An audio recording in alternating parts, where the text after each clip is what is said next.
యేసుని రక్తం జయం జయం, యేసుని రక్తం జయం జయం, యేసుని రక్తం జయం జయం, క్రీస్తేసుని రక్తం జయం జయం, యేసుని రక్తం జయం జయం, యేసుని రక్తం జయం జయం, యేసుని రక్తం జయం జయం, క్రీస్తేసుని రక్తం జయం జయం.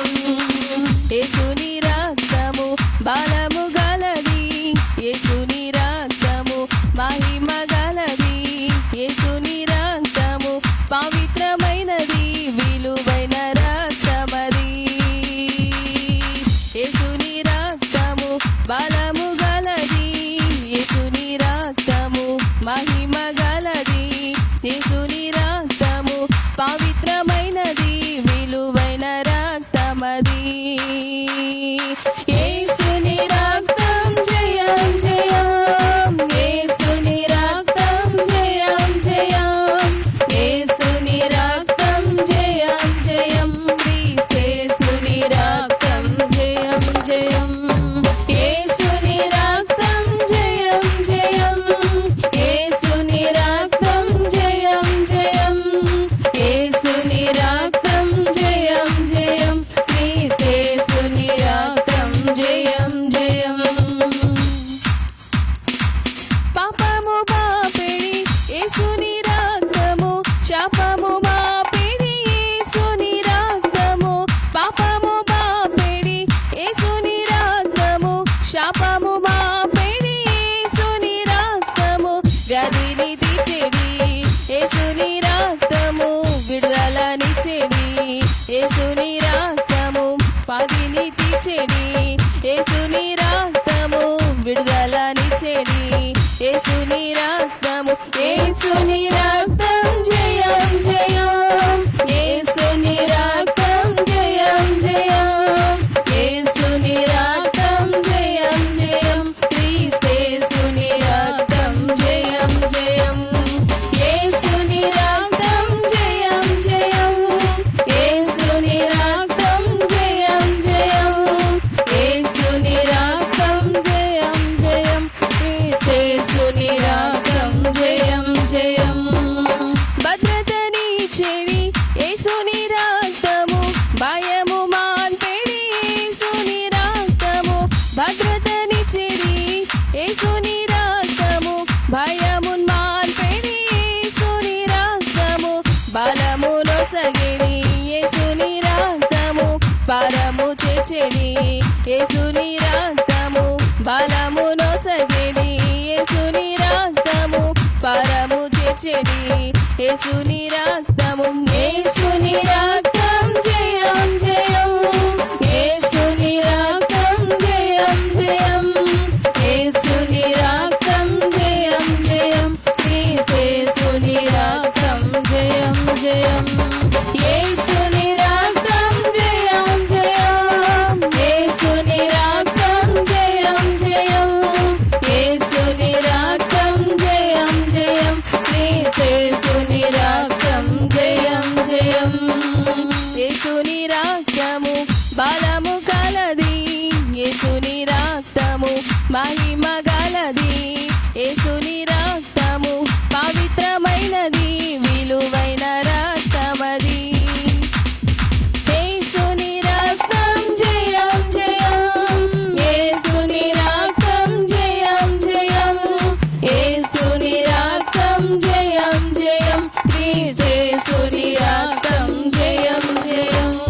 యేసుని రక్తం జయం జయం, యేసుని రక్తం జయం జయం, యేసుని రక్తం జయం జయం, క్రీస్తేసుని రక్తం జయం జయం. హల్లెలూయా. నీకు స్తోత్రములు. హల్లెలూయా. ప్రభునందు మిక్కిలి దేవుని బిడ్డలారా, ప్రభు అయిన యేసుక్రీస్తు నామములో మీకు అందరికి కూడా శుభవందనాలు తెలియజేస్తున్నాం. దేవుడు అల్పులమైన మన ఎడల తన ప్రేమను కనపరిచి మన జీవితంలో మరొక ఉపవాస కోడికలో పాలు పొందే భాగ్యాన్ని దేవుడి వలనే మనము పొంది ఉన్నాం. ఇది మన నీతిని బట్టి, మన క్రియలను బట్టి కాదు, కానీ కేవలం ప్రభు కృపను బట్టి మనం అందరం ఈరోజు ప్రభు సన్నిధిలో నిలుచున్నాం. అందును బట్టి ప్రభుకు స్తోత్రం కలుగును గాక. హల్లెలూయా. ఇంతవరకు పాటలు పాడి దేవుని నామాన్ని మహింపరిచాం, స్తుతి ఆరాధన చేసి దేవుని నామాన్ని మహింపరిచాం. దేవుని వాక్యం విని ఈరోజు కొంతమంది పరిశుద్ధుల కొరకై మనము ప్రార్థన చేద్దాం. ఎందుకంటే ఇది ప్రార్థన రోజు, ఉపవాస కూడిక రోజు కనుక మనమందరం తప్పకుండా ప్రార్థించాలని దేవుని వాక్యము మనకు సెలవిస్తుంది. హల్లెలూయా.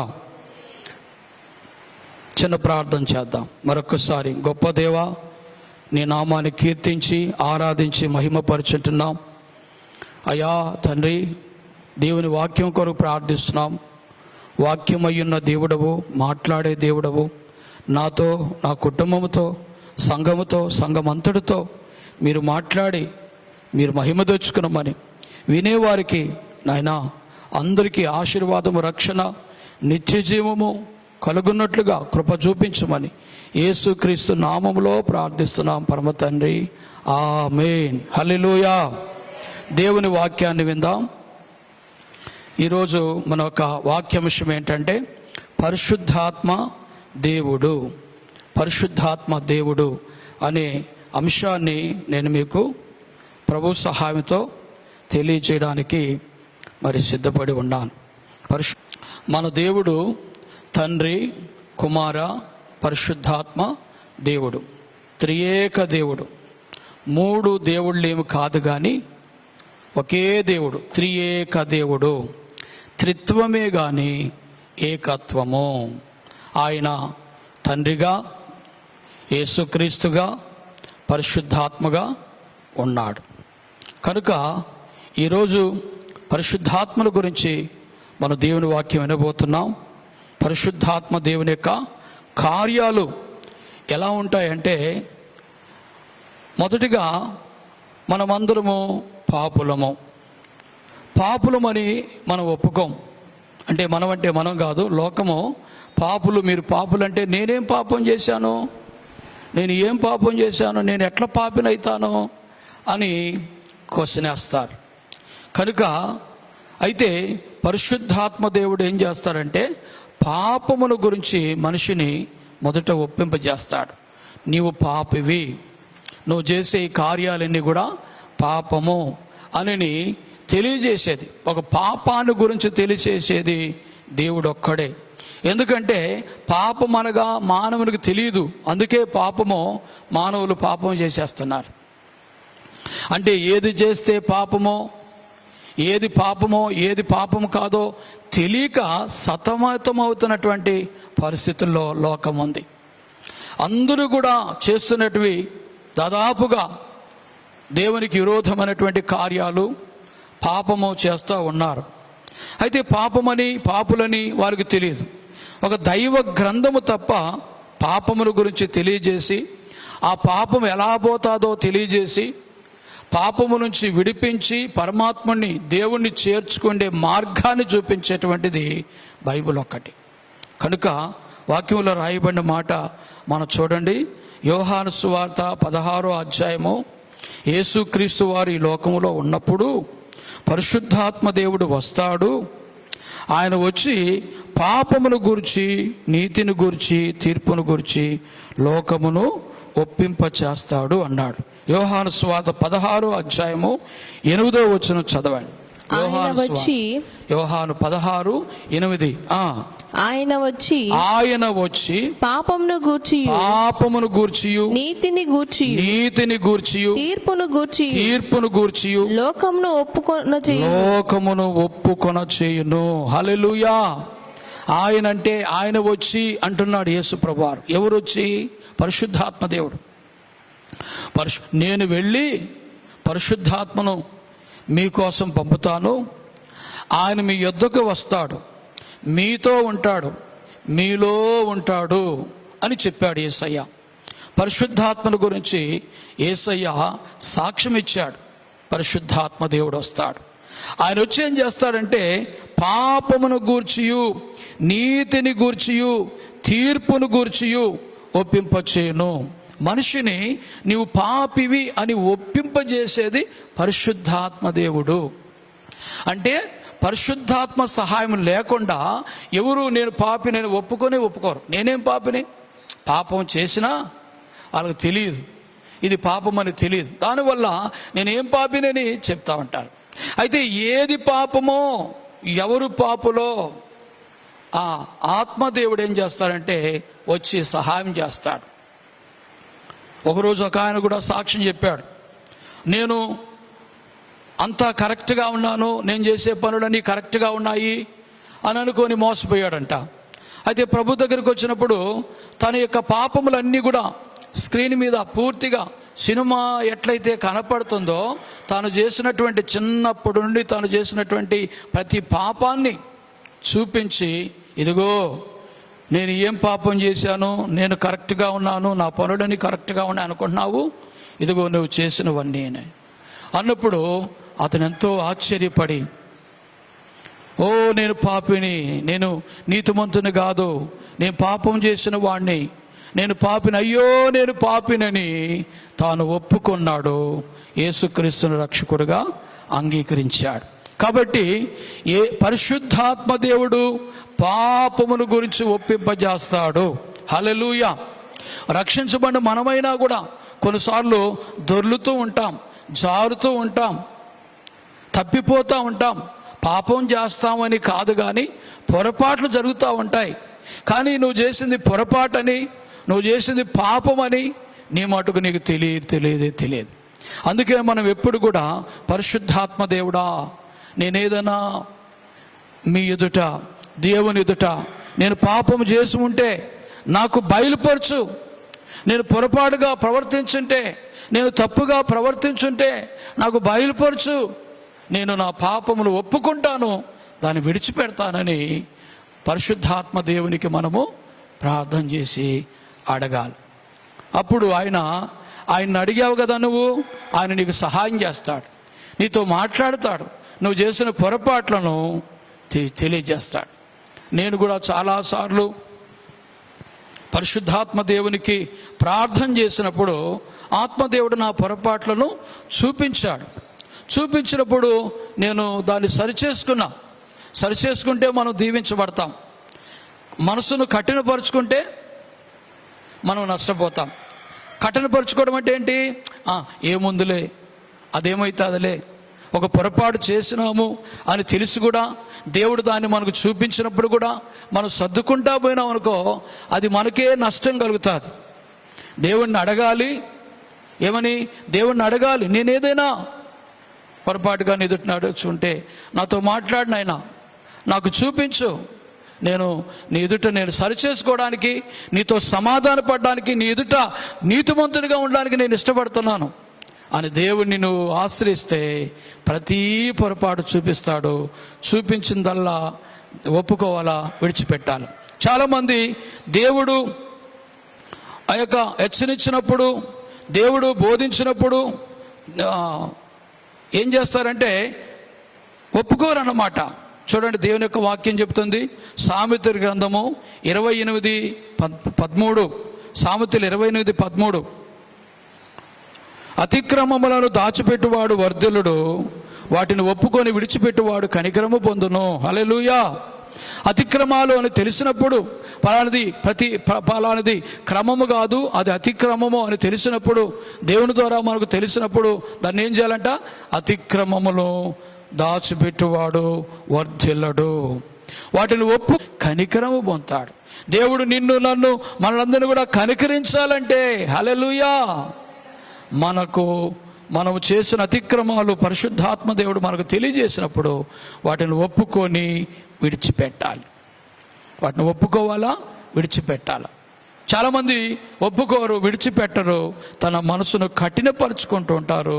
దానివల్ల చాలా ఆత్మీయంగా నష్టపోతారు. నువ్వు ఆత్మీయంగా నష్టపోకుండా ఉండాలంటే, నువ్వు దేవునికి ఇష్టమైన వ్యక్తిగా, దేవునికి ఇష్టమైన కుమారుడిగా, దేవునికి ఇష్టమైన కుమార్తెగాను ఉండాలంటే దేవుడు నీకు బయలుపరిచేటివన్నీ విను, తెలుసుకో.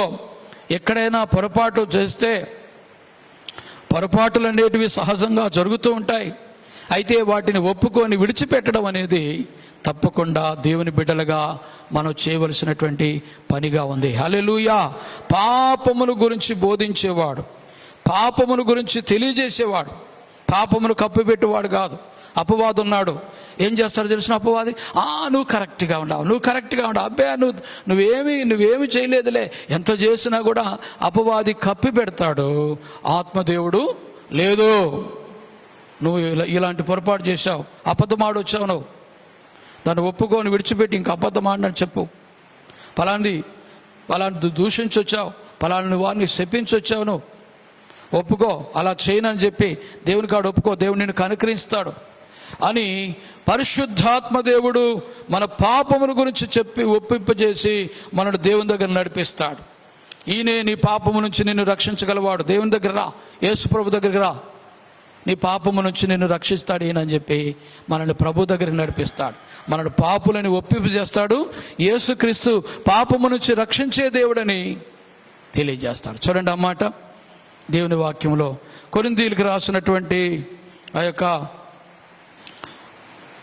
కొరింథీయులకు రాసినటువంటి 2వ పత్రిక దేవుని వాక్యంలో మొదటి పత్రిక, కొరింథీయులకు రాసిన మొదటి పత్రిక 12వ అధ్యాయము 3వ వచనం చదువుతాం. మొదటి కొరింథీయులకు రాసిన పత్రిక 12:3. ఎలాగనగా 12:3 నాయనా. ఇందుచేత దేవుని ఆత్మ వలన మాటలాడువాడెవడును యేసు శాపగ్రస్తుడని చెప్పడనియు పరిశుద్ధాత్మ వలన తప్ప ఎవడును యేసు ప్రభువని చెప్పలేడనియు నేను మీకు తెలియజేయుచున్నాను. హల్లెలూయా. కాబట్టి యేసుక్రీస్తుని గురించి తెలియజేసేదే పరిశుద్ధాత్మ దేవుడు. ఇక రాయబడింది మంచి మాట,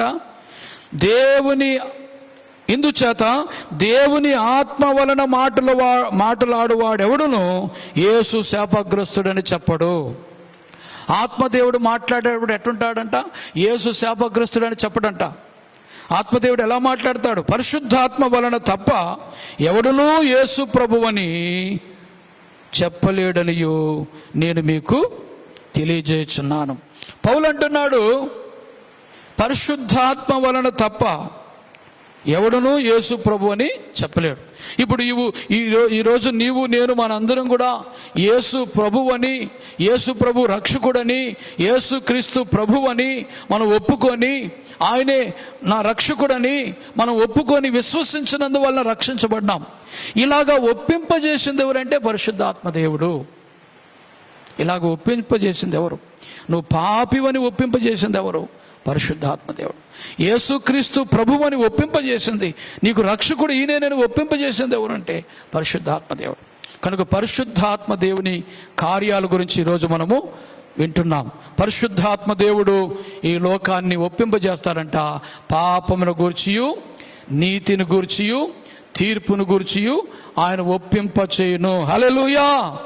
పాపముంది, పాపములో నువ్వు జీవిస్తా ఉంటే పాపం వల్ల వచ్చు జీతం మరణం అని చెప్తాడు. తీర్పు ఉంది, పాపం చేసిన వారికి తీర్పు ఉంది, జడ్జిమెంట్ ఉంది. తీర్పు అనంతరం శిక్ష ఉంది. నువ్వు కానీ పాపాన్ని విడిచిపెట్టి పాపము నుంచి నిన్ను రక్షించే యేసుక్రీస్తును నువ్వు నమ్ముకోగలిగితే నువ్వు నీతిమంతుడవుతావు అని కూడా చెప్తాడు ఆయన. పాపములోనే నువ్వు ఉంటే పాపం చేసినందుకు తీర్పు, తీర్పు అనంతరం శిక్ష. పాపము చేయని మానవుడు ఎవరూ లేరు, కానీ పాపము చేసినప్పటికీ ప్రభువు నిన్ను హెచ్చరించినప్పుడు పాపాన్ని మానుకొని పాపము నుంచి నిన్ను విడిపించగల ప్రభు దగ్గరకు వచ్చి నీ పాపాలు ఒప్పుకొని యేసుక్రీస్తుని నీ సొంత రక్షకుడిగా ప్రభువుగా అంగీకరించి నీటి బాప్తిసం పొంది దేవుని వాక్యం చదివి దేవుని సందులో ప్రార్థన చేసి దేవుని సంఘములో నువ్వు పాలు పొందుతూ దేవుని యొక్క బిడ్డగా నువ్వు కొనసాగినట్లయితే నీకు ఇక తీర్పు లేదు, నీకు శిక్ష లేనే లేదు. హల్లెలూయా. రోమా 8:1. కాబట్టి ఇప్పుడు క్రీస్తు యేసునందున్న వారికి ఏ శిక్షా విధి లేదు. క్రీస్తులోనికి వస్తే, క్రీస్తులో ఉంటే నీకు ఏ శిక్ష లేదు, ఏ శిక్షా విధి లేదు. కాబట్టి ఇప్పుడు నువ్వు పాపమని నీకు తెలియజేసి యేసుక్రీస్తు నీకు పాపము నుంచి రక్షిస్తాడని నీకు తెలియజేసి ప్రభు రక్షణలోకి నడిపించేది ఎవరంటే పరిశుద్ధాత్మ దేవుడు. యోహాను 16:8 చూసినాం మనం. ఆయన వచ్చి, ఎవరైనా పరిశుద్ధాత్మ దేవుడు వచ్చి పాపమును గూర్చియో నీతిని గూర్చియో తీర్పును గూర్చియో లోకమును ఒప్పింపజేయను. కాబట్టి పరిశుద్ధాత్మ దేవుడు పాపాన్ని గూర్చి చెప్తాడు, మనుషుల్ని ఒప్పింపజేస్తాడు. ఇక్కడ కూడా రాయబడింది, పరిశుద్ధాత్మ వలన తప్ప ఎవడనూ యేసు ప్రభు అని చెప్పలేడు. ఇప్పుడు మనందరూ కూడా యేసు ప్రభు, యేసుక్రీస్తు రక్షకుడని మనం చెప్పగలిగి మనం ఆయన నమ్ముకోగలిగినామంటే మనల్ని అలా చెప్పించింది ఎవరంటే పరిశుద్ధాత్మ దేవుడు. హల్లెలూయా. కనుక పరిశుద్ధాత్మ దేవుడు మానవునికి ఎంతో అవసరం. పరిశుద్ధాత్మ దేవుడు విశ్వాసికి ఎంతో అవసరం. మానవుడికి అంటే లోకములుండే మానవుడికి ఎందుకు అవసరమో, లోకములుండే మానవుడు పాపి అని తెలియజేసి, యేసుక్రీస్తు పాపము నుంచి రక్షించే దేవుడని తెలియజేసి ఈ లోకములుండే మానవుల్ని ప్రభు దగ్గరికి నడిపించేది యేసుక్రీస్తే. యేసుక్రీస్తు దగ్గరికి వచ్చినటువంటి మనలను, యేసుక్రీస్తు దగ్గరికి వచ్చిన మనలను పరిశుద్ధాత్మ దేవుడు ఇంకా చక్కగా నడిపిస్తాడు. ఎట్లా నడిపిస్తాడంటే దేవునికి ప్రార్థన చేసేది కూడా పరిశుద్ధాత్మ చేతనే ప్రార్థన చేయిస్తాడు. ఆత్మదేవుడు మనలను ప్రార్థనలో నడిపిస్తాడు. చూడండి దేవుని యొక్క వాక్యం, రోమిలికి రాసిన పత్రిక 8వ అధ్యాయము 26వ వచనం. మూడవదిగా, ఒక మానవుణ్ణి పాపము నుంచి ఒప్పింపజేసి యేసుక్రీస్తును రక్షకుడిగా ఒప్పింపజేసి ప్రభు దగ్గరికి నడిపించేది పరిశుద్ధాత్మదేవుడు. పాపాన్ని గురించి రక్షించబడిన తర్వాత ప్రార్థన నేర్పిస్తాడు, ప్రార్థన చేయిస్తాడు పరిశుద్ధాత్మదేవుడు. రోమా 8:26 చదువుతుంది. అటువలే ఆత్మయు మన బలహీనతను చూచి సహాయము చేయుచున్నాడు. ఏలయనగా మనము యుక్తముగా ఎలాగు ప్రార్థన చేయవలెనో మనకు తెలియదు కానీ ఉచ్చరింప శక్యము కాని మూలుగులతో ఆ ఆత్మ అనగా పరిశుద్ధాత్మ దేవుడు తానే మన పక్షముగా విజ్ఞాపనము చేయుచున్నాడు. హల్లెలూయా చెప్పండి, హల్లెలూయా. కనుక పరిశుద్ధాత్మ దేవుడు ఏం చేస్తాడంటే నిన్ను ప్రార్థించడానికి నడిపిస్తాడు, ప్రార్థన గురించి ప్రేరేపిస్తాడు. ప్రార్థన చేసేటప్పుడు ఒక్కోసారి ఎట్లుంటుందంటే ప్రార్థనే రాదన్నమాట, నిద్ర వస్తూ ఉంటుంది. ఒకటేమని నిద్ర, ఇంకొక రకంగా ఉన్నటువంటి ఆటంకాలు. ప్రార్థన చేసినా కూడా ఏదో 1 గంట సేపు ప్రార్థన చేస్తామని కూర్చుంటే 10 నిమిషాల్లో ప్రార్థన చేసి ముగించిన వాళ్ళు ఉంటారు. ఎందుకంటే నువ్వు చేయలేవు ప్రార్థన. బైబిల్లో రాయబడింది, ఏలయనగా మనం యుక్తముగా ఎలాగూ ప్రార్థించవలనో మనకు తెలియదు. ఎలాగూ ప్రార్థించాలనో, ప్రార్థన ఎలా చేయాలనో నీకు తెలియదు, నాకు తెలియదు. అయితే ఆ ఆత్మే ఎలా చేపిస్తాడంట, ఉచ్చరింప సఖ్యము గాని మూలుగులతో ఆ ఆత్మ తానే మన పక్షముగా విజ్ఞాపనము చేయుచున్నాడు తండ్రికి. హల్లెలూయా. పరిశుద్ధాత్మలో ప్రార్థన. పరిశుద్ధాత్మ దేవుడు నీకు ప్రార్థనలో సహాయం చేస్తాడు, నేను సాక్ష్యం చెప్తున్నాను. చాలాసార్లు నేను వాక్య పరిచర్య కానీ ఒక దేవుని యొక్క సేవలో ముందుకు సాగిపోతున్నానంటే పరిశుద్ధాత్మ దేవుడిచ్చిన సహాయం చేతనే. నా వల్లనైతే నాకు ఏమీ కూడా సాధ్యం కాదు. నాకు దేవుని వాక్యం తెలియదు, నాకు దేవుని యొక్క సంగతులు తెలియదు. ఎప్పుడైతే నేను పరిశుద్ధాత్మ దేవుణ్ణి ఆశ్రయిస్తానో బలమైన ప్రార్థన నాకు వస్తుంది. పరిశుద్ధాత్మ దేవుడు నన్ను ఆవరించినప్పుడు, పరిశుద్ధాత్మ దేవుడు నా మీదకి వచ్చినప్పుడు నేను చెప్పవలసిన మాటలు ఎక్కడ పోతాయో ఆయన చెప్పవలసిన మాటలు చక్కగా వచ్చేస్తామంటే నేర్పుతాడు, ఆయన బోధించడానికి నేర్పుతాడు. అందుకే నువ్వు పరిశుద్ధాత్మను నమ్మాలి, పరిశుద్ధాత్మను పొందాలి.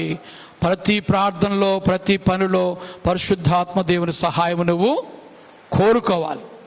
రెండయ్యా నాకు సహాయం చేయండి, ఈ పనిలో సహాయం చేయండి, ఈ ప్రార్థనలో సహాయం చేయండి, ఈ కార్యంలో నువ్వు సహాయం చేయమని నువ్వు పరిశుద్ధాత్మ దేవుడిని అడగాలి. ఎందుకంటే కార్యములు జరిగించేది పరిశుద్ధాత్మ దేవుడే. పరిశుద్ధాత్మకు స్తోత్రం చెప్పండి, హల్లెలూయా చెప్పండి. పరిశుద్ధాత్మ దేవుడా, అందరూ చెప్పండి, పరిశుద్ధాత్మ దేవుడా నీకు స్తుతి స్తోత్రములు, నీకు స్తుతి స్తోత్రములు. హల్లెలూయా. ప్రార్థన చేయాలి. ఎలా ప్రార్థించాలంటే దేవుని వాక్యములో రాయబడింది. మనము ఎలాగూ ప్రార్థించవలనో మనకు తెలియదు. అర్ధరాత్రప్పుడు మన ఆ యొక్క ఆరాధనా నగర సంఘస్థురాలు పరిశుద్ధాత్మ అర్ధరాత్రప్పుడు ఫోన్ చేశాను. అర్ధరాత్రి ఇంకా కాలేదు, చాలా పొద్దుపోయింది మొత్తానికి. అప్పటికి ఆ రోజు నేను 2-3 ఊర్లు తిరిగి 2-3 మీటింగులు ప్రార్థనలు చేసి ఇంటికి వచ్చాను. ఆ రోజు నేను అనుదిన వాక్యం చదువులా, అనుదిన ప్రార్థన చేయాలా పనుకున్నా. అట్లే నా వల్ల కాక వీలుగాక ప్రతిరోజు నా క్రమం ఏంటంటే కుటుంబంతో చేసే ప్రార్థన కాకుండా, కుటుంబ ప్రార్థన చేసుకుంటాం ఉదయం సాయంత్రం, అది కాకుండా నేను యొక్క పర్సనల్ ప్రార్థన చేసుకొని పర్సనల్ వాక్యం చదువుకొని మళ్ళీ పనుకుంటాను. పిల్లల కొరకు, పాస్టమ్మ కొరకు, నా కొరకు, సంఘం అందరి కొరకు ప్రార్థన చేసి వాక్యం చదివి పనుకుంటాను. అయితే ఆ రోజు రాత్రి నేను వాక్యం చదవలేదు, ప్రార్థన చేయలేదు, బాగా అలసిపోయినాను. సరే రేపు చేసుకుంటాను ప్రభువా అని అనుకొని మనసులో పనుకున్నాను. మన సంఘస్థురాలు అక్కడి నుండి ఫోన్ చేసింది. ఆమెకి ఒకే కిడ్నీ ఉంది అన్నమాట. ఆమెకి ఒక్కొక్కసారి జ్వరం వస్తుంది, కిడ్నీలో నొప్పి వస్తుంది, తట్టుకోలేదు. అటువంటి ఇబ్బందికరంగా ఒకసారి చాలా బాగుంటుంది. అక్కడ మనకు ఆరాధన నగర్లో మరి దేవకుమారన్న కుటుంబం రేచులమ్మోళ్ళు, మన ఈ సహోదరి ఎవరు, నేను ఇప్పుడు సాక్ష్యం చెప్తున్నాను, పరిశుద్ధమ్మ, ఆశీర్వాదమ్మ కదా, ఆశీర్వాదమ్మ. వీళ్ళు మంచి హెల్ప్గా ఉన్నారు. అక్కడ అన్నీ శుభ్రం చేసి నీట్గా చేసేస్తారు. ఇంకా కొంతమంది సురేష్ అని, వినోద్ గారని, తర్వాత యేసుదాస్ గారని చాలామంది బిడ్డలు ఉన్నారు. వారిలో ఒకరు ఆశీర్వాదమ్మ. ఈమె చాలా పొద్దుపోయిన తర్వాత ఫోన్ చేసింది. నేనే నా పర్సనల్ ప్రార్థన చేసుకోలేక పనుకున్నా. ఫుల్గా ఇబ్బందిగా ఉంది పరిస్థితి. అయితే ఆమె ఫోన్ చేసి ఫోన్లో మాట్లాడే మాటలకు నా యొక్క ఏంటది ఆ బలహీనత అంతా పోయి బాధ అయిపోయింది నాకు. ఆమెకి, అయ్యా నా కిడ్నీ ఒకటే అయ్యా ఉండేది, కిడ్నీలో నొప్పి స్టార్ట్ అయింది. ఇప్పుడు నేను నందులూరుకి వెళ్ళడానికి కూడా ఏ యొక్క ఆటో కూడా లేదు. ఆ యొక్క నేను ఎక్కడైతే చూపించుకుంటున్నానో, ఎక్కడైతే నేను హాస్పిటల్ అంటే నెల్లూరులో, అక్కడికి వెళితేనే నాకు తగ్గేది, నా వల్ల కావట్లేదు, నా కొరకు ప్రార్థించండి అయ్యా అని ఎంతో బాధతో ఆ రాత్రి ఆమె నాకు చెప్పినప్పుడు భారముగా ప్రార్థన చేశాను దేవునికి. ఆ ప్రార్థన ఎలా వచ్చిందంటే నాకు తెలియదమ్మా. ఎందుకంటే నేను అప్పటికే బాగా అలసిపోయి ఉన్నాను. ఇక నా శక్తి వల్ల కాదు ఈమెకి లేచి ప్రార్థన చేయడానికి. అప్పుడు నాకు తెలియకుండానే ఈ వాక్యం నాకు గుర్తొచ్చింది. అటువలే ఆత్మయు మన బలహీనతను చూసి మనకు సహాయం చేయుచున్నాడు. ఏలయనగా మనము యుక్తముగా ఎలాగూ ప్రార్థన చేయవలనో మనకు తెలియదు కానీ ఉచ్చరింప సఖ్యము కాని మూలుగులతో ఆ ఆత్మ తానే మన పక్షమున విజ్ఞాపనం చేయుచున్నాడు. హల్లెలూయా. ప్రార్థన మొదలుపెట్టా. ఆ రాత్రి ప్రార్థన మొదలుపెట్టినా, చెవి దగ్గర ఫోన్ పెట్టుకొని ఆ ప్రార్థన ఎలా వచ్చిందో నాకు తెలియదు. అంత శక్తివంతమైన ప్రార్థన వచ్చింది నా నోటికి. దేవునికి ప్రార్థన చేస్తున్నాను. ఆమె యొక్క బలహీనత, ఆమె యొక్క బాధ, ఆమె యొక్క వేదన ఎంతో 2 మాటల్లో మా యొక్క ఫోన్లో విన్నాను గనుక భారముతో దేవునికి అప్పగించుకున్నాను. దేవుడు నన్ను తన యొక్క అమూల్యమైనటువంటి ఆత్మతో నింపి శక్తివంతమైన ప్రార్థన చేశాను. హల్లెలూయా. ప్రార్థన చేశాను. ఆమె కొరకు ప్రార్థన చేసేసరికి నా బలహీనత కూడా పోయింది. హల్లెలూయా చెప్పండి. ఎందుకంటే నేను ప్రార్థన చేసుకోవాలా, బైబిల్ చదవాలా, పడుకోండి. ప్రార్థనలో ఎంత శక్తి ఉందో చూడండి. ఎవరి కొరకు నువ్వు ప్రార్థన చేస్తున్నావో వాళ్ళు బాగుపడతారు, ప్రార్థన చేస్తున్నా నీవు బాగుపడతావు. ప్రార్థన చేస్తే అంత ప్రభావం ఉంది ప్రార్థనలో. అంటే మామూలుగా చేసే ప్రార్థన కాదు, ఆత్మలో చేసే ప్రార్థన, పరిశుద్ధాత్మ దేవుడు చేయించే ప్రార్థన. నువ్వెవరి కొరకు ప్రార్థన చేస్తున్నావో వారిని రక్షిస్తుంది ప్రార్థన. కనుక దేవుని బిడ్డలారా, పరిశుద్ధాత్మ దేవుడు ప్రార్థన చేయిస్తాడు. కనుక మనము ఆ పరిశుద్ధాత్మ దేవుని మనము ఆశ్రయించాలి. పరిశుద్ధాత్మ దేవుని మనము ఆశ్రయించాలి. కాబట్టి దేవుని యొక్క బిడ్డలు మనమందరం ఒకప్పుడు పాపులు అని నేర్పించింది, ఆ ఒప్పింపజేసింది, ప్రభు దగ్గరికి నడిపించింది పరిశుద్ధాత్మ దేవుడే. పరిశుద్ధాత్మ దేవుడు యేసుక్రీస్తు దగ్గరికి నడిపించాడు కదా. ఇప్పుడు మనము యేసుక్రీస్తును మన సొంత రక్షకునిగా ప్రభుగా అంగీకరించి బాప్తిసం పొంది రక్షించబడాలి. రోమా పత్రిక 9వ అధ్యాయం, రోమా 10వ అధ్యాయము 9-10 వచనాలు. రోమా 10వ అధ్యాయము 9-10 వచనాలు.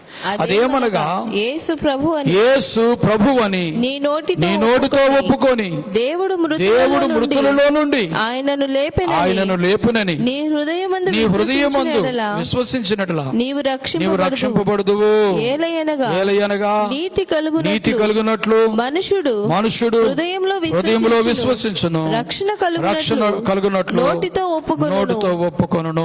కాబట్టి పాపి అయిన మానవుడు ఎలాగో రక్షించబడుతున్నాడు? నోటితో ఒప్పుకోవాలి, హృదయంలో విశ్వసించాలి. యేసు ప్రభువు అని నీ నోటితో ఒప్పుకోవాలి.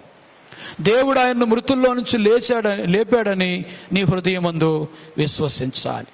కాబట్టి యేసును ప్రభువుగా నువ్వు ఎప్పుడైతే ఒప్పుకుంటావో అప్పుడు నువ్వు రక్షించబడతావు. అలా ఒప్పుకోవడము అందరికీ సాధ్యం కాదు. మనం 1 కొరింథీ పత్రిక 12:3 చూసాం, పరిశుద్ధాత్మ వలన తప్ప ఎవడును యేసు ప్రభువని ఒప్పుకోడు. ఒప్పుకున్నాడు ఒక వ్యక్తి అంటే ఆ ఒప్పింపజేసింది పరిశుద్ధాత్మ దేవుడు. కనుక మనలందరినీ కూడా పాపము నుంచి ప్రభు దగ్గరికి ఒప్పింపజేసి రక్షణలోకి నడిపించిన వాడు పరిశుద్ధాత్మ దేవుడు. ఈ పరిశుద్ధాత్మను పొందాలంటే బయట నుండి ఒప్పింపజేస్తాడు. ఇప్పుడు ఆయన బయట ఉండకూడదు, మన లోపలికి రావాలంటే మనము నీతిమంతులుగా రక్షించబడిన తర్వాత మళ్ళీ మనం ఆ యొక్క పరిశుద్ధాత్మను మన లోపల ఆయన్ను మనం పొందుకోవాలి. అపోస్తుల కార్యములు 2:38-39 వచనాలు మనము చదివినట్లయితే పేతురు అంటున్నాడు, మీరు మారు మనసు పొంది పాప క్షమాపణ నిమిత్తము ప్రతివాడు యేసుక్రీస్తు నామమున బాప్తిసం పొందుడి, అప్పుడు పరిశుద్ధాత్మను వరము మీరు పొందుదురు. హల్లెలూయా. పరిశుద్ధాత్మను మీరు ఎప్పుడు పొందుతారు? మారు మనసు పొంది పాప క్షమాపణ నిమిత్తము యేసుక్రీస్తు నామమున బాప్తిసం పొందినప్పుడు బాప్తిసం పొందిన వారు పరిశుద్ధాత్మను పొందుతారు. ఇప్పుడు పరిశుద్ధాత్మను పొందడం వేరు, పరిశుద్ధాత్మ చేత ఒప్పింప చేయడం వేరు. పరిశుద్ధాత్మ దేవుడు బయటుండే ఒక వ్యక్తిని పాపివి నీవు, యేసుక్రీస్తు నిన్ను రక్షించే రక్షకుడని ఒప్పింపజేస్తాడు. కాబట్టి ప్రారంభంలో నేను యేసు ప్రభును ఒప్పుకునిందే పరిశుద్ధాత్మ వలన కదా, ఇంక మళ్ళీ పరిశుద్ధాత్మ ఎందుకు, ఇంక మళ్ళీ పరిశుద్ధాత్మను పొందడం ఎందుకు అనుకోకూడదు. ఆయన పరిశుద్ధాత్మ దేవుడు 2 విధాలుగా పనిచేస్తాడు. ఒకటి బయట నుండి నిన్ను ఒప్పింపజేస్తాడు, పాపివి నీవు, యేసుక్రీస్తు ప్రభువు ఆయన నమ్ముకొని బయట నుండి ఒప్పింపజేస్తాడు. అదే అనుకోవద్దు, నువ్వు ఆయన ద్వారా ఒప్పుకున్నావు, యేసుక్రీస్తును రక్షకుడిగా విశ్వసించావు, బాప్తిసం పొందావు, నువ్వు రక్షించబడ్డావు. ఇప్పుడు నువ్వేం చేయాలంటే పరిశుద్ధాత్మ కొరకు కనిపెట్టాలి, పరిశుద్ధాత్మను పొందడం వేరు, ఆయన చేత ఒప్పింప చేయడం వేరు. ఆయన చేత ఒప్పింపబడినాం, అయితే ఆయన్ని పూర్తిగా మనము పొందాలి. హల్లెలూయా. ఎప్పుడు పొందుతామంటే ఇక్కడ రాయబడింది, మీరు మారు మనసు పొంది పాప క్షమాపణ నిమిత్తం ప్రతివాడు యేసుక్రీస్తు నామమున బాప్తిసం పొందుడి, అప్పుడు మీరు పరిశుద్ధాత్మను వరము పొందుదురు. హల్లెలూయా. పరిశుద్ధాత్మనే వరం పొందడం, పరిశుద్ధాత్మ దేవుడు ఒక గిఫ్ట్. నీకు నాకు ఒక గొప్ప భాగ్యం, గొప్ప ధన్యత. పరిశుద్ధాత్మను పొందండి. పరిశుద్ధాత్మను పొందినప్పుడు నీకు బలమైన ప్రార్థన నేర్పిస్తాడు. మనం చేసే ప్రార్థన ఒట్టిదండి, పరిశుద్ధాత్మ దేవుని చేత చేయబడే ప్రార్థన ఎంతో గొప్పది. ఎందుకంటే ఆ పరిశుద్ధాత్మ దేవుడు యుక్తముగా చేయడం నేర్పిస్తాడు, ఎలాగూ ప్రార్థించాలనో ఆయన చేయిస్తాడు. చూడండి, పౌలు అంటున్నాడు 1 కొరింథీ పత్రిక 14:15 నేను ఆత్మతో పాడుదును, ఆత్మతో ప్రార్థన చేతును అంటున్నాడు. 1 కొరింథీ పత్రిక 14-15 చదువు. కాబట్టి ఆత్మతో ప్రార్థన చేతును మనసుతోను ప్రార్థన చేతును ఆత్మతో పాడుదును మనసుతోను పాడుదును. కాబట్టి ప్రార్థన చేయడము పాట పాడటము అంతా ఒకటి కాదు. మనసుతో ప్రార్థన అంటే మన మనసుతో ప్రార్థన చేయడం ఉంది, మన మనసుతో పాడడం ఉంది. అయితే పౌలు అంటున్నాడు, నేను ఆత్మతో పాడుతాను, ఆత్మతో ప్రార్థిస్తాను, మనసుతో పాడుతాను, మనసుతో ప్రార్థిస్తాను. కాబట్టి మన మనసుతో చేసిన ప్రార్థన, మన మనసుతో చేసిన పాట అంత ఫలదాయకంగా ఉండదు. ఎప్పుడైతే ఎవరైతే పరిశుద్ధాత్మతో పాట పాడతారో, పరిశుద్ధాత్మతో ప్రార్థిస్తారో అది ఫలదాయకంగా ఉంటుంది, అది శక్తివంతంగా ఉంటుంది. హల్లెలూయా. మనం పాడతాం మామూలుగా, అట్లా కాదు. పాట కూడా ఆత్మదేవుని ద్వారానే పాడాలి. స్తుతి ఆరాధన కూడా ఆత్మ ద్వారానే ఆరాధన చేయాలి. ఆ యొక్క ప్రార్థన కూడా రోమా 8:26 ప్రకారంగా ప్రార్థన కూడా పరిశుద్ధాత్మ చేత మనం ప్రార్థన చేయాలి. అప్పుడు ఎంతో గొప్పగా ఉంటుంది. పౌలు అంటున్నాడు, చదువునాను మరొకసారి, ఆత్మతో ప్రార్థన. కాబట్టి ఆత్మతో ప్రార్థన చేతును మనసుతోను ప్రార్థన చేతును ఆత్మతో పాడుదును మనసుతోను పాడుదును. దేవునికి స్తోత్రం. కాబట్టి మనము ఈ అనుభవాలన్నీ ఉండాలి. మనసుతో పాడాలి, మనసుతో ప్రార్థించాలి. అదే కాదు, ఆత్మతో పాడాలి, ఆత్మతో కూడా ప్రార్థించాలి, పరిశుద్ధాత్మతో ప్రార్థించాలి. ఇప్పుడు ఆత్మ ద్వారా పాట పాడిస్తాడు, పరిశుద్ధాత్మ ద్వారానే ఆరాధన చేస్తాడు, ఆత్మ చేత ఆరాధన చేయించాడు. ఇప్పుడు నేను కూర్చున్నాను, కొన్ని నిమిషాలు స్తుతులు చెల్లించి వాక్యం చెప్తాం అనుకున్నాను. పరిశుద్ధాత్మ దేవుడు నన్ను ప్రేరేపించాడు, పాట పాడు, ఆరాధన పాట పాడు. ఆ ఆరాధన పాట కూడా ఆయనే ఇస్తా ఉన్నాడు, పాడుతూ ఉన్నాం. ఆరాధన ఆత్మతో పాడుట, ఆత్మతో ప్రార్థించుట దేవునికి ఎంత మహిమకరంగా ఉంటుందో, మనకెంత ఆశీర్వాదకరంగా ఉంటుందో. కాబట్టి పరిశుద్ధాత్మ లేనివారు, ఆత్మ లేనివారు ప్రకృతి సంబంధులని బైబిల్ చెబుతుంది. చూడండి ఆ మాట, యూదా పత్రిక 19వ వచనము 20వ వచనము చదువుదాం. యూదా పత్రిక ఒకే అధ్యాయం కదా ఇక్కడ ఉండేది. యూదా పత్రిక 19వ వచనము 20వ వచనం చదవండి. అట్టివారు ప్రకృతి సంబంధులను, చూడండి, అట్టివారు ప్రకృతి సంబంధులను ఆత్మ లేని వారయుండి భేదములు కలుగు చేయుచున్నారు. చూసారా, పరిశుద్ధాత్మ లేకపోతే ప్రకృతి సంబంధులం, పరిశుద్ధాత్మ లేకపోతే భేదాలు, ప్రతి విషయంలో ఒక భేదం వాళ్ళు సృష్టిస్తారన్నమాట. భేదాలు కల్పించడం, అపార్థాలు చేసుకోవడం, అనుమానించడం, ఎన్నెన్నో కలుగుతాయన్నమాట ఆ వ్యక్తులకు, ఆత్మ లేని వారికి. పరిశుద్ధాత్మ గలవారు అవేవి కూడా పట్టించుకోరు, అవేవి చేయరు అన్నమాట. ఏం చేస్తారు పరిశుద్ధాత్మ గలవారు? చదవనైనా, ప్రియులారా మీరు విశ్వసించు అతి పరిశుద్ధమైన దాని మీద మిమ్మును మీరు కట్టుకొనుచు పరిశుద్ధాత్మలో ప్రార్థన చేయుచు నిత్య జీవార్థమైన మన ప్రభువుకు యేసు క్రీస్తు కనికరము కొరకు కనిపెట్టుచు దేవుని ప్రేమలో నిలుచున్నట్లు కాచుకొని యుండుడి. హల్లెలూయా.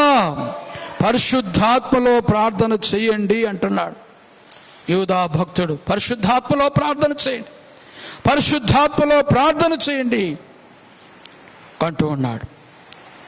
22వ వచనం, సందేహపడు వారి మీద కనికరము చూపుడి. చాలా మందికి సందేహాలు ఉన్నాయి, వారి మీద కనికరం చూపించి వారి సందేహాలు మీరు తీర్చండి. అగ్నిలో నుండి లాగినట్లు కొందరిని రక్షించుడి. హల్లెలూయా. ఈ లోకము అగ్నికి పోతాంది. నా సోదరి సోదరుడా, ఈ లోకము యేసుక్రీస్తుని విశ్వసించకపోతే, యేసుక్రీస్తు దగ్గర తమ పాపాలు కడుక్కోకపోతే, యేసు రక్తములో ఎవరు పాపములు కడగబడవో, అయ్యో వాళ్ళు అగ్నికుండానికి పోతున్నారు. అగ్ని ఆరదు, పురుగు చావదు. వారు చనిపోయే పరిస్థితి ఎలా? ఇంకా పరలోకముకి వెళ్ళిన వాళ్ళు ఎప్పుడు జీవిస్తూ ఉంటారు, నరకానికి వెళ్ళిన వాళ్ళు ఎప్పుడు మరణిస్తూ ఉంటారు. అంటే ఎప్పుడు వాళ్ళు ఆ యొక్క అగ్ని చేత కాల్చబడుతూ ఉంటారు. కాబట్టి దేవుడు ఇక్కడ అంటున్నాడు, ఆత్మ పూర్ణులారా పరిశుద్ధాత్మలో ప్రార్థన చేయండి, సందేహపడి వారి మీద కనికరం చూపండి, అగ్నిలో నుండి లాగునట్లు కొందరిని రక్షించండి. నీవు కొందరిని రక్షించాలి, తప్పకుండా నేను కొందరు రక్షించాలి. మనం కొంతమందినైనా రక్షించాలి. పెట్టుకోవాలా, టార్గెట్ పెట్టుకోవాలి. మనం దేవునికి మన ఉద్దేశాలు తెలియచేయాలా. ఏంటి, నేను రక్షించబడి నేను ఎవరిని రక్షించలేకపోతున్నాను? నీవు నేను మనందరం కూడా ఇతరుల రక్షణ కొరకు బాధ్యులమై ఉన్నాం. అనేకుల ఆత్మల కొరకు నీ ఆత్మను దేవుడు రక్షించుంటున్నాడు. అయితే అది నీకు సాధ్యం కాదు. పరిశుద్ధాత్మ దేవుడిని సహాయం నువ్వు కోరితే పరిశుద్ధాత్మ దేవుడు నీ ద్వారా ఏం చేస్తాడంటే గొప్ప కార్యాలు చేస్తాడు. కాబట్టి పరిశుద్ధాత్మ దేవుడు ఇంకా ఏం జరిగిస్తాడంటే దేవుని వాక్యం అండి, ఆ వాక్యములో ఉండే సత్యాలను మనకు తెలియజేసేది కూడా పరిశుద్ధాత్మ దేవుడే. హల్లెలూయా. చూడండి, 16వ అధ్యాయంలోకి మళ్ళీ వెళ్దాం. యోహాను సువార్త 16వ అధ్యాయము 12వ వచనం నుండి పరిశుద్ధాత్మ దేవుడు దేవుని సంగతులన్నీ మనకు బోధించి నేర్పించి సర్వసత్యంలోనికి నడిపిస్తాడు. యోహాను 16:12 నేను మీతో చెప్పవలసినవి, యోహాను 16:12 నేను మీకు చెప్పవలసినవి ఇంకను అనేకములు కలవు గాని ఇప్పుడు మీరు వాటిని సహింపలేరు. అయితే ఆయన అనగా సత్య స్వరూపి అయిన ఆత్మ వచ్చినప్పుడు మిమ్మును సర్వసత్యంలోనికి నడిపించును. ఆయన తనంతట తానే ఏమియు బోధింపగా వేటిని వినునో వాటిని బోధించి సంభవింపబోవు సంగతులను మీకు తెలియచేయును. ఆయన నా వాటిలోనివి తీసుకొని మీకు తెలియజేయను కనుక నన్ను మహిమపరచును. ఇక్కడ బాగా గమనించాలి మీరు. ఆయన అనగా పరిశుద్ధాత్మ దేవుడు నా వాటిలోనే తీసుకొని మీకు బోధిస్తాడు. ఎవరంటున్నారు ఈ మాట? యేసుక్రీస్తు అంటున్నాడు, నేను ఏమైతే చెప్పానో, నా మాటలు ఏమైతే ఉన్నాయో, నా ఉపదేశాలు, నా వాక్యములు, ఇదిగో దైవ గ్రంథం బైబిల్లో మనం చదువుతున్నటువంటి యేసుక్రీస్తు మాటలు ఇవి. ఈ పరిశుద్ధాత్మ దేవుడు వచ్చి ఏం చేస్తారంటే నా వాటిలోనివి అంటే బైబిల్లో నేను చెప్పినవి నా వాటిలోనివి తీసుకొని మీకు బోధిస్తాడు. ఆయన బోధించినప్పుడే మనకు అర్థమయ్యేది వాక్యం కూడా, లేకపోతే అసలు అర్థం కాదు. పరిశుద్ధాత్మ దేవుడు మనకు సహాయం చేయకపోతే వాక్యం చదవలేము, చదివినా అర్థం కాదు. వాక్యం విన్నా అర్థం కాదు. అంటే బోధింపజేసేది పరిశుద్ధాత్మ దేవుడే, వినేవారికి అర్థం కలిగించేది, వినేవారిని పాపులని ఒప్పింపజేసేది, పొరపాటు చేసిన వాళ్ళను పొరపాటు చేశారని ఒప్పింపజేసేది, ఇంకా ఏ పాఠాలు పరిశుద్ధాత్మ దేవుడు బోధిస్తున్నాడో అవన్నీ కూడా ఒప్పింపజేస్తాడు పరిశుద్ధాత్మ దేవుడు. నమ్మండి మీరు, ఆది నుండి అంతం వరకు అన్ని పరిశుద్ధాత్మ కార్యాలే. కానీ ఒక విచారకరమైన సంగతి ఏంటో తెలిసిన, అసలు పరిశుద్ధాత్మే లేదని చాలా సంఘాలు, ఎంత దారుణం. పరిశుద్ధాత్మే లేడని కొంతమంది పరిశుద్ధాత్మను నమ్మరు. పరిశుద్ధాత్మను పొందుకొని స్తుతిస్తూ ఆరాధిస్తుంటే ఎంత అన్యాయంగా మాట్లాడుతున్నారంటే, వీళ్ళు దురాత్మ బట్టి ఇలా చేస్తున్నారు. పరిశుద్ధాత్మ దేవుణ్ణి మనం పొందుకోగలమా? దేవుణ్ణి మనలోనికి మనం భరించగలమా మనలోనికి అని అంటున్నారు. వాక్యం చెప్తుంది, యేసుక్రీస్తే స్పష్టంగా చెప్పాడు, ఆయన మీ యొద్దకు వస్తాడు. 2 ఆయన మీతో ఉంటాడు. 3 ఆయన మీలో ఉంటాడు. యోహాను సువార్త 14వ అధ్యాయంలో స్పష్టంగా చెప్పాడు యేసుక్రీస్తు వారు. ఆయన వస్తాడు, మీ యొద్దకు వస్తాడు, మీతో ఉంటాడు, మీలో ఉంటాడు, మనలో ఉంటాడు పరిశుద్ధాత్మ దేవుడని యేసు ప్రభువే చెప్తే, మనము దేవుణ్ణి భరించలేము మనలోనికి అని వీళ్ళంతా చెప్పి పరిశుద్ధాత్మను పొందనక్కర్లేదు, పరిశుద్ధాత్మ లేదు అంటారు కొంతమంది. ఉన్నాడు కానీ ఆయన తండ్రి కుమారు పరిశుద్ధాత్మ దేవుడు అని చెప్పుకుంటా మాట్లాడుకుంటా ఉంటారు కానీ ఆయన పొందరు. సోదరుడా, బైబిల్ గ్రంథం చెప్తుంది ఏంటంటే, నీవు పాపివని ఒప్పుకోవాలి, నీ పాపములు యేసుక్రీస్తు దగ్గర విడిచిపెట్టాలి. నీ పాపములు యేసుక్రీస్తు గారు ఒప్పుకొని ఆయన నీ సొంత రక్షకునిగా ప్రభువుగా అంగీకరించి ఆయన నీ పాపముల కొరకే మరణించి తిరిగి మరణంలోంచి తిరిగి లేచాడని నమ్మి బాప్తిసం పొందాలి. అప్పుడు పరిశుద్ధాత్మను నువ్వు పొందుతావు. వాక్యం చదవాలా, పరిశుద్ధాత్మతో ప్రార్థన చేయాలా, పరిశుద్ధాత్మతోనే పాడాలి, పరిశుద్ధాత్మతోనే ఆరాధించాలి. కనుక ఈ వాక్యము మనకు అర్థం కావాలంటే పరిశుద్ధాత్మ దేవుడు సహాయం చేయాలి, లేకపోతే మన వల్ల కాదమ్మో. వేదవాక్యం, దైవవాక్యం, ఆత్మవాక్యం, ఈ వాక్యము నీకు అర్థం కావాలంటే పరిశుద్ధాత్మ దేవుడు సహాయం చేస్తేనే. ఎందుకంటే వాక్యమే ఆత్మ అంట. చూడండి దేవుని యొక్క వాక్యం యోహాను 6:63. యోహాను 6:63. ఆత్మయే జీవింపచేయుచున్నది, ఆత్మయే జీవింపచేయుచున్నది, శరీరము కేవలము నిష్ప్రయోజనము. శరీరము కేవలము నిష్ప్రయోజనము. నేను మీతో చెప్పి ఉన్న నేను మీతో చెప్పియున్న మాటలు ఆత్మయు జీవము ఆత్మయు జీవమునయ్యున్నవి. హల్లెలూయా. యేసు ప్రభు చెప్తున్నాడు ఈ మాట. నేను మీతో చెబుతున్న ఈ మాటలు ఏంటనుకుంటున్నారు? ఆత్మయు జీవమునయ్యున్నవి. అక్షరం మాత్రం కాదు, ప్రభు మాటలు. ఆత్మ, ఆత్మ, ఆత్మ, అక్షరాలు కాదు ఇవి, ఆత్మ. వాక్యమే ఆత్మ, ఆత్మే దేవుడు. ఏమండి, నేను మీతో చెప్పుచున్న మాటలు ఆత్మయు జీవమునయ్యున్నవి. కానీ మీలో కొంతమంది విశ్వసించని వారు ఉన్నారు, నేను చెప్పే మాటలు నమ్మని వారు ఉన్నారు అంటున్నాడు ప్రభువారు. అవునా? నమ్మలేదా నాయకులు? నమ్మినాం. మనం ఎంతో ధన్యులం. దేవునికి స్తోత్రం కలుగును గాక. హల్లెలూయా. ఆయన నమ్మాం, ఆయన చెప్పిన మాటలన్నీ మనం నమ్మాం, మనం ధన్యులం. చాలామంది నమ్మడం లేదు.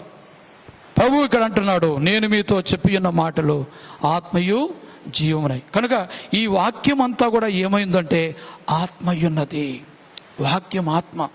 అందుకే మనం ఎక్కడైనా సిలువ బొమ్మలు కానీ యేసు ప్రభు బొమ్మలు కానీ పెట్టుకోకూడదు. సిలువ అనేది యేసుక్రీస్తు వారికి సాదృశ్యము. కానీ అస్సలు దేవుడు అనగా ఆత్మ అనగా వాక్యము. నీలోను, నీ ఇంట, నీ పిల్లలకు చెప్పాల్సింది, నీ ఇంట్లో ఉండాల్సింది, నీ గదుల్లో ఉండాల్సింది వాక్యం, వాక్యం, వాక్యం, వాక్యం. దేవుని వాక్యం మనతో ఉండాలి. ఎందుకంటే వాక్యమే దేవుడు, వాక్యమే ఆత్మ, వాక్యమే జీవము. ద్వితీయోపదేశకాండం 6వ అధ్యాయం చూడండి. ద్వితీయోపదేశకాండం 6వ అధ్యాయంలో అద్భుతమైన మాట చెప్తున్నాడు. నేను మీతో చెప్పిన మాటలు మీ మనసులో పెట్టుకోండి, మీ హృదయంలో పెట్టుకోండి. మీరు వాటిని గురించి మీ కుమారులకు కుమార్తెలకు బోధించండి. వాటిని మీ చేతికి కట్టుకోండి, మీ కన్నుల నడుమ భాస్కముగా ఉండవలను. మీ ఇంటి ద్వారబంధం మీద, మీ గౌనుల మీదను వాటిని వ్రాసుకోమంటాడు. చూడండి ద్వితీయోపదేశకాండం 6వ అధ్యాయము, ద్వితీయోపదేశకాండం 6వ అధ్యాయం 6వ వచనం నుండి చదవండి. నేడు నేను మీకు ఆజ్ఞాపించు ఈ మాటలు నీ హృదయంలో ఉండవలెను. మొట్టమొదటిగా దేవుడు చెప్పిన మాటలు మన హృదయంలో ఉండాలి. నీవు నీ కుమారులకు వాటిని అభ్యసింపజేసి నీ ఇంట కూర్చుంటున్నప్పుడు, త్రోవను నడుచునప్పుడు, పండుకొనున్నప్పుడు, లేచునప్పుడు వాటిని గూర్చి వారితో మాట్లాడాలి. ఎవరితో? మీ కుమారులతో, మీ కుమార్తెలతో. నేను మీతో చెప్పినవి మీ హృదయంలో పెట్టుకోండి. మీరు మందిరంలో వింటున్నవే, సంఘంలో వింటున్నవే, మీరు బైబిల్ చదువుతున్నవి, ఇవన్నీ కూడా దేవుని మాటలు అనేటివి. నువ్వు చదివిన మాటలు కావచ్చు, నువ్వు విన్న మాటలు కావచ్చు, నీ హృదయంలో ఉండాలి. నీ హృదయంలో ఉంచుకొని ఏం చేయాలి చెప్పండి? అవి నీ కుమారులకు, నీ కుమార్తెలకు అభ్యసింపచేయండి. వారు పనుకున్నప్పుడు మాట్లాడండి. నాయనా ప్రార్థన చేసుకొని పనుకోండి. లేచినప్పుడు మాట్లాడండి. ఏం మాట్లాడాలా? ప్రార్థన చేసుకొని లేనానా. ఎందుకంటే మనకు ఈ దినం ఇచ్చింది దేవుడు. ప్రార్థన చేసుకొని దేవుని కృతజ్ఞతలు చెల్లించి పడకలోంచి లేయి. పడక వెళ్ళేటప్పుడు ప్రార్థన చేసుకో, పడక నుంచి లేచేటప్పుడు ప్రార్థన చేసుకో. ప్రయాణంలో వెళ్తున్నాం, మార్గంలో నడిచేటప్పుడు ఏమండి అక్కడ రాయబడింది, నీ ఇంట కూర్చున్నప్పుడు, త్రోవను నడుచున్నప్పుడు, ప్రయాణం చేసేటప్పుడు మనం ప్రార్థన చేసుకొని ప్రయాణం చేయాల. భోంచేసేటప్పుడు ఆహారం దేవుడిచ్చింది, ఫలవృక్షాలు దేవుడిచ్చాడు, పంటను దేవుడిచ్చాడు, ఆకాశం వర్షం ఇచ్చింది, భూమి పంటనిచ్చింది, ఆ వర్షం కురిగినట్లుగా దేవుడు ఆజ్ఞాపించాడు. ఇవన్నీ మన చేతికి, మన ప్లేటుకు అన్నం వచ్చిందంటే దేవుడి వల్ల. ప్రార్థన చేసుకొని భోంచేయి, ప్రార్థన చేసుకొని దేవుని స్తుతించు అని నీ కుమారులకు, నీ కుమార్తెలకు నేను చెప్పినవన్నీ కూడా ఈ మాటలు నీ హృదయంలో ఉండి నీ కుమారులకు కుమార్తెలకు వాటిని చెప్పాలి. తప్పకుండా వారికి తెలియజేయాలి. అంతేకాదు ఇంకా ఏం చేయాలంట? సూచనగా వాటిని నీ చేతి కట్టుకొనవలెను. నీ చేతికి కట్టుకొనవలెను. అవి నీ కన్నుల నడుమ బాసికము వలె ఉండవలెను. నీ ఇంటి ద్వార బంధముల మీదను నీ గవునుల మీదను వాటిని వ్రాయవలెను. దేవుని స్తోత్రం, హల్లెలూయా. కాబట్టి దేవుని యొక్క వాక్యాలు మన చేతికి కట్టుకోవాలంట. అంటే ఏంటి? చేతికి కట్టుకోవాలంటే చేతికి కట్టుకోవడానికి కాదు, వాక్యానుసారమైన పనులు నీ చేత్తో చేయాలి. వాక్యానుసారమైన పనులు, దేవుని వాక్యం ఏం చెప్తుందో, ఏ చేయమని చెప్తుందో అదే నీ చేత్తో చేయాలి. అక్రమంగా వేరే వాళ్ళ వస్తువును నువ్వు దొంగిలించడం కానీ ఇలా కొంతమంది చేస్తారు కదా. కాబట్టి నీ చేతులు చేసే పని, నీ కాళ్ళతో నడిచే నడక, ఇవన్నీ కూడా దేవుడు నీతో చెప్పినట్టుగా చెయ్యి, నడువు అని. అంతేకాదు నీ ఇంటి ద్వారబంధముల మీద నీ గౌనుల మీద వాటిని వ్రాసుకునము. ఇప్పుడు మనం ఏం చేస్తామంటే మన ఇంటి ముందు వాక్యం పెట్టుకుంటాం. ఒక బీరువాకు లేక ఫ్రిడ్జ్కు వాక్యము అంటించుకుంటాం. ఎందుకంటే వాక్యము ఆత్మయున్నాడు, వాక్యము జీవమై ఉంది. అది మాట్లాడుతుంది. ఎవరింట్లోకి వచ్చినా ఆ వాక్యమే మాట్లాడుతుంది. మనం చెప్పకపోయినా ఆ వాక్యమే వాళ్ళకు సువార్త చెప్తుంది. వాక్యమే వారితో మాట్లాడుతుంది. వారితో మాట్లాడడం కాదు, మనం కూడా కళ్ళెత్తినప్పుడల్లా ఇక్కడ ఒక మాట ఉంది, చక్కటి మాట. భయపడకుము, పేరు పెట్టి నిన్ను పిలిచి ఉన్నాను, నీవు నా సొత్తు. హల్లెలూయా. కొన్నిసార్లు భయం అయినప్పుడు ఆ వాక్యం చదివినప్పుడు నువ్వెందుకు భయపడుతున్నావు? నువ్వెవరో తెలుసునా? పేరు పెట్టి నేను పిలుచుకున్న వ్యక్తివి నీవు నా సొత్తువు, భయపడవద్దు. చూసారా? ఎవరు మనతో ఉండరు, ఎవరు మనల్ని ఆదరించరు, ఎవరు మనలో అవసరం వచ్చినప్పుడు, భయం ఉన్నప్పుడు, ఇబ్బందులు ఉన్నప్పుడు అందరూ మనకు ఉన్నప్పటికీ కూడా మన బాధ వాళ్ళకు తెలియకపోవచ్చు, మనల్ని ఆదరించకపోవచ్చు. అయితే దేవుడు సర్వశక్తిమంతుడు. ఎప్పుడు నువ్వు ఎలా ఉండవో ఆయనకు తెలుసు.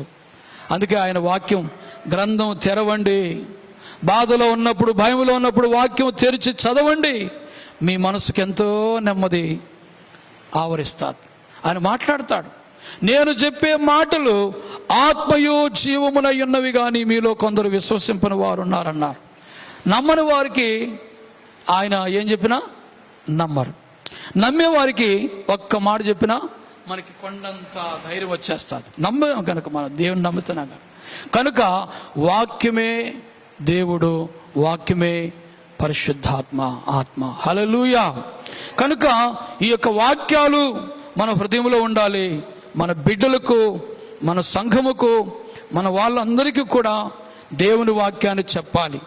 వాక్యం అండి, నిజంగా చెప్తున్నాను మీకు, నిష్ఫలంగా ఎనిక్కిపోదంట.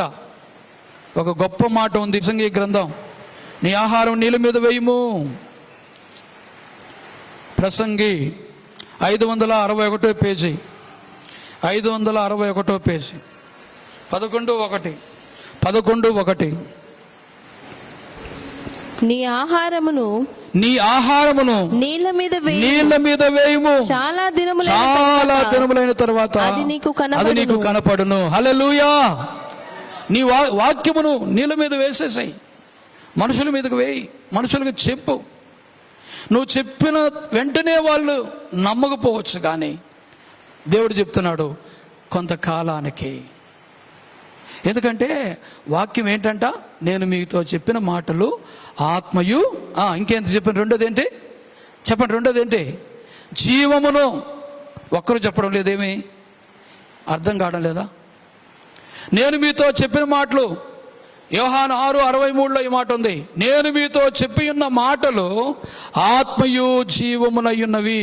కనుక ఈ మాటలంట ఆత్మ, ఈ మాటలంట జీవం. ఎవరిన్నా ఇంక వాళ్ళలో జీవం ఏం చేస్తుంది? పని చేస్తూ ఉంటుంది. మృతమైంది కాదు, జీవిస్తే జీవము కలిగిన వాక్యము. ఈ యొక్క వాక్యంలో జీవం ఉంది, అది దేవుని జీవం. అందుకనే ఎవరికి నువ్వు వాక్యం చెప్పినా ఆయన అన్నాడు, నీ ఆహారం నీళ్ళ మీద వేయి, చాలా దినములైన తర్వాత అది నీకు కనపడుతుంది. హల్లెలూయా. అద్భుతం. ఇలాగనే కొంతమంది రక్షించబడింది. ఎప్పుడో వాక్యం వింటారు, విన్న వాక్యం వాళ్ళ హృదయంలో వాళ్ళతో పోరాడుతూ ఉంటుంది. వాళ్ళేమో వద్దంటూ ఉంటారు, ఆ వాక్యం పోరాడుతూ ఉంటుంది. నిన్ను రక్షించేది యేసే అని పోరాడుతూ ఉంటుంది నీతో. నువ్వు చెప్పిన వాక్యం ఒకనాటికి తప్పకుండా వాక్యం ఫలిస్తుంది. దేవుడు మరొకసారి చెప్పాడు, నా వాక్యము నిష్ఫలంగా వెనక్కి తిరిగి రాదు అంటాడు. చూడండి, యెషయా గ్రంథం 55, యెషయా 55 10వ వచనంలో అద్భుతమైన మాట ఉంది. యెషయా 55:10 వర్షమును హిమమును ఆకాశము నుండి వచ్చి అక్కడికి ఎలాగూ మరలక భూమిని తడిపి విత్తువానికి విత్తమును భుజించువానికి ఆహారమును కలిగించుటకై అది చిగుర్చి వర్ధిల్లునట్లు చేయును. అలాగే నా నోట నుండి వచనమును ఉండును. అది నిష్ఫలముగా నా యొద్దకు మరలక అది నాకు అనుకూలమైన దాన్ని నెరవేర్చును. నేను పంపిన కార్యమును సఫలము చేయును. హల్లెలూయా. ఇప్పుడు బాగానండి, వర్షము ఆకాశం నుండి వస్తుంది, హిమం వస్తుంది, మంచు కానీ వర్షం కానీ ఆకాశం నుండి వచ్చి మళ్ళీ ఆకాశానికి వెళ్ళిపోతుందా? మళ్ళీ ఎట్టపోతుంది? ఏం చేస్తుందంట? భూమిని తడుపుతుంది, విత్తువానికి విత్తనమును భుజించువానికి ఆహారము సిద్ధపరుస్తుందంట. ఏంటి? ఆ మంచు ఆ వర్షము భూమిని ఎనిక్కిలిపోకుండా భూమిని తడిపి విత్తనం వేసేవానికి విత్తనం ఇస్తుంది, భుజించేవానికి ఆహారం ఇస్తున్నది వర్షం. ఆ వర్షం చేసే పని చూడు. అలాగనే నా నోటు నుండి వచనం ఉండును. దేవుడి నోటు గుండా ఒక వచనం వచ్చిందంటే, ఒక వాక్యం వచ్చిందంటే అది వినిష్ఫలంగా ఎనికిపోదంట. భూమి మీదకి ఒక వర్తమానం వచ్చిందంటే, భూమి మీదకి ఒక వాక్యం వచ్చిందంటే ఏం చేస్తుందంటే, నిష్ఫలముగా నా యొద్దకు మరలక అది నాకు అనుకూలమైన దాన్ని నెరవేర్చును. అంతేనండి. అందుకే మనం విత్తనాలు చల్లాలంతే. వాక్యమే విత్తనం. మీ బంధువులకు, మీ స్నేహితులకు, ఒక బాధల్లో ఉండే వారికి దేవుని వాక్యం మీరు చెప్పండి. చెప్పకపోతే మీరు చాలా పాపం చేసిన వారైతారు, చాలా అన్యాయం చేసిన వారైతారు. వాళ్ళు నరకానికి వెళితే మీరే రేపు కారకులు, మీ బిడ్డలు. ఎందుకు? అన్నీ చెప్పినారు కానీ ఏమేమి చేయాలనో, సంపాదన ఎట్ట సంపాదించుకోవాలనో, డబ్బులు ఎట్ట సంపాదించుకోవాలనో, వడ్డీ ఎట్ట రాబట్టాలనో, అదెట్లో ఇదెట్లో అన్నీ చెప్పారు కానీ నాయనా నీ పాపం ఎట్టపోతుందో, నీవు నరకం ఎట్ట తప్పించుకుంటావో అది మీరు చెప్పడం లేదు. కనుక ఎంత అన్యాయస్తులం మనము. ఏదో మనుషులకు మేలు చేసినట్టుగా ఉంటున్నాం కానీ ఏం మేలు? లోకంలో మేలు చేసిన మేలు మనం చెప్తేనే కాదు, లోకంలో ఎవరైనా తెలుగుతో బతుకుతారు. లోకంలో ఇలా ఉండాలని నువ్వేం చెప్పనక్కర్లే. దేవుని రాజ్యం ఎలా చేరాలనో నువ్వు మాత్రమే చెప్పగలవు. నీకు మాత్రమే అది తెలుస్తుంది, ఎవరికి తెలియదు. పరిశుద్ధాత్మ దేవుడు నిన్ను రక్షించుకున్నాడు. మీ కుమారులకు, మీ కుమార్తెలకు, మీ కొడుకులకు, అల్లుళ్ళకు, కూతుళ్ళకు ఆ యొక్క యేసుక్రీస్తుని గురించి చెప్పండి. మీ వాక్యం అనగా మీ నుండి దేవుని వాక్యం నిష్ఫలంగా పోదు. మీరు చెప్పి చూడండి, మీరు చెప్పి వదిలిపెట్టండి. వాక్యము ఆత్మయు జీవమునయున్నది. ఈ వాక్యములో ఆత్మ ఉన్నాడు, ఆత్మే దేవుడు. ఈ వాక్యములో జీవముంది. ఈ వాక్యం ఎన్నోళ్ళు, ఈ వాక్యం నమ్మునోళ్ళని ఈ వాక్యం జీవింపజేస్తుంది. కాబట్టి ఇవన్నీ మనకు తెలిసేది ఎలాగంటే పరిశుద్ధాత్మ చేత. వాక్యం మనకు అర్థం కావడానికి పరిశుద్ధాత్మ దేవుని సహాయము కావాలి, లేకపోతే మనకు అర్థం కాదు. చూడండి 119వ కీర్తనలు 119:18 దావీదు అంటున్నాడు, నీ ధర్మశాస్త్రమునందు ఆశ్చర్యమైన సంగతులు చూసినట్టు నా కన్నులు తిరుగుమంటున్నాడు. 119:18 చదవండి. 119:18 నేను నీ ధర్మశాస్త్రమునందు ఆశ్చర్యకరమైన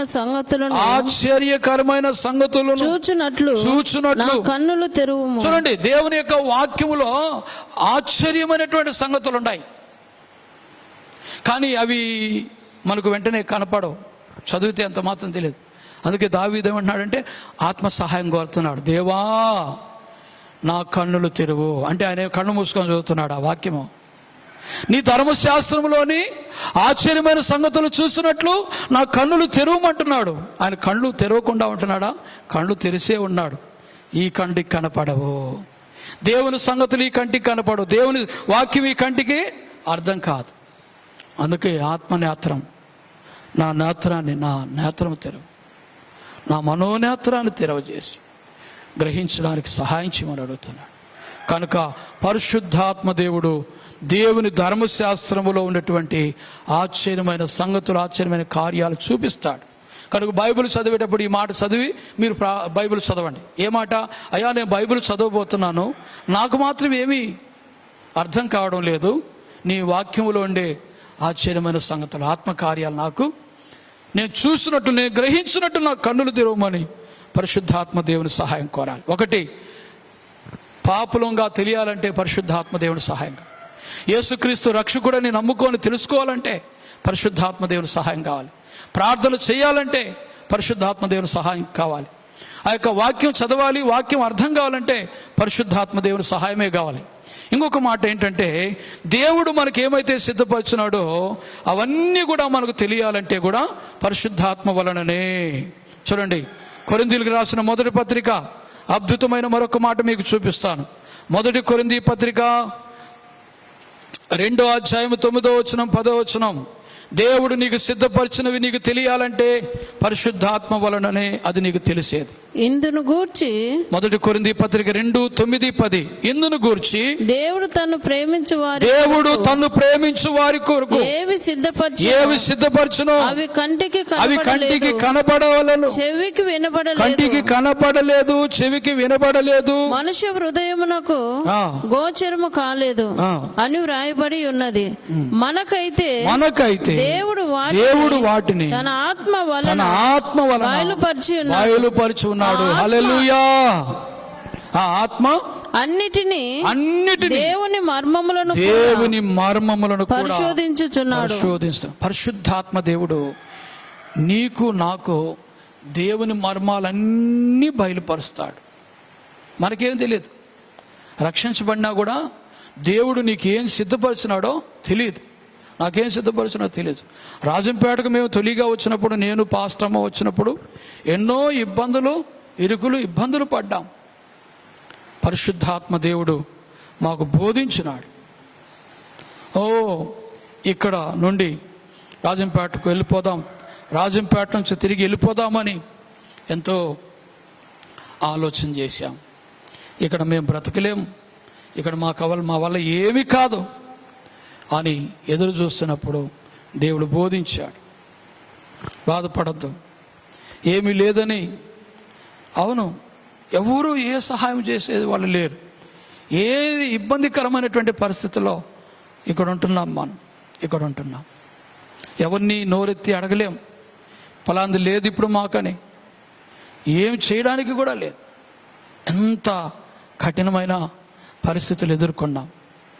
అయితే పరిశుద్ధాత్మ దేవుడు తొలిగా రాజంపేటకు రావడానికి ముందు ఆయన మాట్లాడిన మాటలో ఇప్పటికీ నా మనసులోనూ పాస్టర్ మనసులో ఉన్నాయి. నువ్వెళ్ళుము, నా ప్రజలను నేను నీ యొద్దకు తీసుకొని వస్తా అన్నాడు. రాజంపేటకు రాకముందు నువ్వెళ్ళుము, నా ప్రజలను నేను యొద్దకు తీసుకొస్తా అన్నాడు. వచ్చాం. స్టార్టింగ్లో కొన్ని ఇబ్బందులే కానీ ఆ తర్వాత దేవుని ప్రజలు ఎవరో ఆయన మా యొద్దకు తీసుకొని వచ్చాడు. దేవుని కార్యాలు ఏయో జరిగాయి. ఇవన్నీ కూడా నిదానంగా మేము ఓర్చుకొని ఉన్నందువలన ఆత్మదేవుడు మాకు ఈ భాగ్యం కలిగించాడు. ఏవైతే మనకు దేవుడు సిద్ధపరిచినాడో అవి నీకు నాకు ఏమాత్రం కూడా కంటికి కనపడవు, చెవికి వినపడవు, హృదయానికి గోచరం కావు. మనకైతే దేవుడు వాటిని తన ఆత్మ వలన బయలుపరిచి ఉన్నాడు. ఆ ఆత్మ అన్నిటినీ దేవుని మర్మములను కూడా పరిశోధించుచున్నాడు. కనుక అద్భుతమైన మాట ఏంటంటే, పరిశుద్ధాత్మ దేవుని సహాయము ఎలా ఉంటుందంటే, ఏమైతే దేవుడు నీకు సిద్ధపరిచాడో అవన్నీ పరిశుద్ధాత్మ దేవుని వల్లనే నీకు తెలిసేది. కనుక పరిశుద్ధాత్మ చేతనే మనము ఇతరులకు యేసుక్రీస్తుని గురించి సాక్ష్యం ఇయ్యగలము, సువార్త చెప్పగలము. అపోస్తల కార్యములు 1:8 చదవండి, ముగిద్దాం.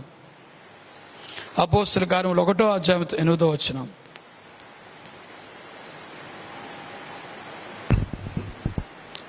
పరిశుద్ధాత్మ మీ మీదికి వచ్చినప్పుడు పరిశుద్ధాత్మ మీ మీదికి వచ్చినప్పుడు మీరు శక్తి నొందెదరు గనుక మీరు యెరూషలేములోను యూదయ సమరయ దేశములు ఎంతెంతటను బూదిగంతముల వరకును నాకు సాక్షులు ఇందురని వారితో చెప్పాను. కాబట్టి ఎవరు సాక్షులుగా ఉంటారు, ఎవరు సాక్ష్యం చెప్పగలరు ప్రభుని గురించి అంటే పరిశుద్ధాత్మ మీ మీదకు వచ్చినప్పుడు మీరు శక్తి నొందెదరు కనుక మీరు బూదిగాంతముల వరకు నాకు సాక్షులయ్యుందరన్నాడు. కనుక మనము సాక్ష్యం ఇవ్వాలంటే యేసుక్రీస్తుని గురించి, ఆయన యొక్క రక్షణ గురించి, ఆయన ద్వారా నువ్వు పొందుకునేటువంటి గొప్ప కార్యాల గురించి, ప్రభు ద్వారా ప్రభువును నమ్మినందుకు ప్రభు నిన్ను రక్షించాడు, ఆ రక్షణ గురించి ఆయనే రక్షకుడని చెప్పగలిగినటువంటి సాక్ష్యం నువ్వు కలిగి ఉండాలి. ఆ సాక్ష్యం చెప్పడానికి అంత ఈజీ కాదు. పరిశుద్ధాత్మ చేతనే మనం సాక్ష్యం చెప్తాం. యేసయ్యను గురించి ఒప్పుకోవాలంటే, యేసయ్యను గురించి చెప్పాలంటే ఆత్మ పొందాలి మనం. అప్పుడే చెప్పకుండా ఉండలేం. అందరూ మోకరిస్తాం, దేవుని సందులో మోకరించండి. ఈ యొక్క 7 విషయాలు పరిశుద్ధాత్మ కార్యాలు మనం తప్పకుండా మనము పరిశుద్ధాత్మను పొంది ఆయన్ను నమ్మి ఆయన బయలుపరిచిన రీతిగా, ఆయన నడిపించిన రీతిగా మనం నడుస్తున్నప్పుడు ఇన్ని కార్యాలు మన జీవితంలో జరుగుతాయి. కనుక స్వాగతమయ్యా పరిశుద్ధాత్ముడా, స్వాగతమయ్యా నా నాయకుడవు, నా నావికుడవు, నా పోషకుడవు, నా స్నేహితుడవు, నా నాయకుడవు, నా నావికుడవు, నా పోషకుడవు, నా స్నేహితుడవు.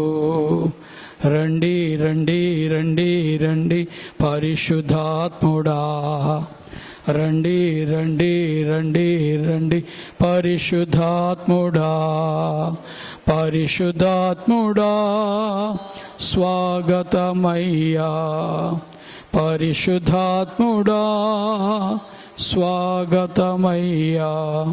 ప్రేమ కలిగిన తండ్రి, పరలోకమందున్న మా దేవా, మేము మా పాపముల చేత అపరాధముల చేత చచ్చి ఉండగా మీ కుమారుడైన యేసుక్రీస్తు వారి శిలువ మరణము చేత మమ్మల్ని బ్రతికించిన దేవుడు తండ్రి, మమ్మల్ని రక్షించిన దేవుడు తండ్రి. నాయనా, మీ చేత రక్షించబడిన మమ్మల్ని మీరు పరిశుద్ధాత్మను పంపుట వలన పరిశుద్ధాత్మ చేత నింపబడి, పరిశుద్ధాత్మ చేత నడిపించబడి, పరిశుద్ధాత్మ చేత పరిశుద్ధ జీవితం జీవిస్తూ ప్రభువా నీకు బూదిగాంతముల వరకు సాక్షులుగా మమ్మల్ని చేసుకున్న విధానం కొరకు స్తుతులు స్తోత్రాలు చెల్లిస్తున్నాము నాయన. గొప్ప తండ్రి, అఖిల భారత బేతేలు సంఘము యేసయ్య ఆరాధన యొక్క ఫెలోషిప్ను బట్టి నాయన, ప్రార్థన బట్టి మీకు స్తోత్రాలు చెల్లిస్తున్నాం నాయన. సంఘములను మీ యొక్క అమూల్యమైనటువంటి కృపా కాపుదలతో నింపమని ప్రార్థన చేస్తున్నాను తండ్రి. రాజంపేట సంఘమును, వత్తలూరు సంఘమును, ఓబులవారిపల్లి సంఘమును నాయన, సిట్టువేల్లో ఉన్న దేవుని సంఘమును నాయన, తీపాయపల్లిలో ఉన్న దేవుని సంఘమును, ఆరాధన నగర్లో ఉన్న దేవుని సంఘములను ఈరోజు నాయన నీ బిడ్డలందరూ కూడా మీ ఎడల విశ్వాసం కలిగి, మీ ఎడల భయభక్తులు కలిగి నాయన మీ సన్నిధిలో కూడుకొని నిన్ను సేవించుచుంటుండగా ప్రభువా వారికి మీ యొక్క హస్తములుంచి వారిని ఆశీర్వదించి, వారిని దీవించి, వారి పిల్లల్ని ప్రభువా, వారి కుటుంబాలను తండ్రి, వారి ఆరోగ్యాలు ప్రభువా క్షేమముగా ఉన్నట్లుగా సహాయం చేయి నాయన. పరలోకమందున్న మా తండ్రి, ఈ కరోనా వైరస్ నుండి, దాని ప్రభావం నుండి నాయన మా దేశమును రక్షించు నాయన, మా రాష్ట్రమును రక్షించు నాయన, మా జిల్లాను రక్షించు నాయన, రాజంపేట పట్టణమును రక్షించు నాయన, మా దేవుని 6 సంఘాల్లో ఉండే సంఘ బిడ్డలను రక్షించు నాయన.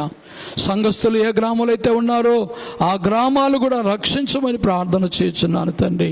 దేవా, దినదినానికి ఎక్కువవుతుంటుండగా కరోనా వైరస్ నాయనా దినదినానికి ఎక్కువవుతుంటుండగా సహాయం చేయి తండ్రి. బలిష్ఠుడు తండ్రి, మించిన బలము గలవాని చేతుల నుండి విడిపించే దేవుడు తండ్రి. ఏ అపాయము రాకుండా, యెహోవా నిన్ను కాపాడును అని సెలవిచ్చినటువంటి దేవుడు తండ్రి, నీకు స్తోత్రం స్తోత్రం స్తోత్రం స్తోత్రం. ఆయన నీ ప్రాణమును కాపాడును అని సెలవిచ్చినటువంటి దేవుడు తండ్రి. ప్రభువా, రక్షించే రక్షకుడు అయిన దేవుడు తండ్రి, దేశాన్ని రక్షించు, రాష్ట్రాన్ని రక్షించు. ఈ ఆపదల నుండి నాయన తండ్రి, జలము నుండి నాయన, జల ప్రళయము నుండి ప్రభువా తండ్రి నాయన, నీటి ద్వారా ప్రమాదాలు జరుగుతున్నాయి ప్రభువా తండ్రి, అగ్ని ద్వారా అగ్ని ప్రమాదాలు జరుగుతుంటున్నాయి ప్రభువా తండ్రి. స్తోత్రములు నాయన, నీ ప్రజలను రక్షించు దేవా, నీ ప్రజలను రక్షించమని ప్రార్థన చేస్తున్నాం.